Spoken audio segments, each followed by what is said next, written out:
Est à Madame Aznar-Moliex.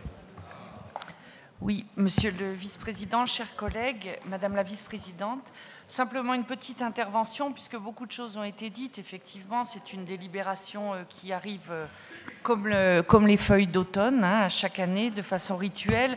Nous aurions aimé, comme l'ont dit certains de mes collègues, qu'elle tienne compte de l'inflation et qu'elle subisse une légère augmentation. Mais autant lever tout de suite le suspense insoutenable. Nous voterons, notre groupe socialiste et démocrate votera ce rapport.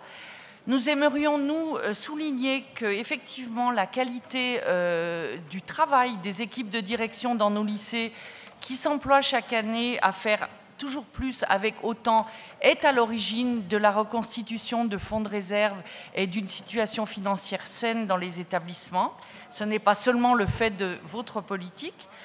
Et puis nous tenons à évoquer la rentrée scolaire puisque nous ne nous sommes pas réunis depuis et simplement profiter de cette délibération pour remercier à la fois les personnels des lycées et les associations qui ont permis la distribution des manuels scolaires dans le nouveau contexte que l'on connaît, ce qui a demandé parfois beaucoup de gymnastique sur certains territoires où des difficultés ont pu être rencontrées, mais aussi beaucoup d'huile de coude pour tous ces bénévoles chargés de coller les petites étiquettes bleues de la région à la gloire de la région et satisfaire ainsi l'obsession du marquage de notre président que d'autres collègues ont évoqué précédemment sur d'autres sujets.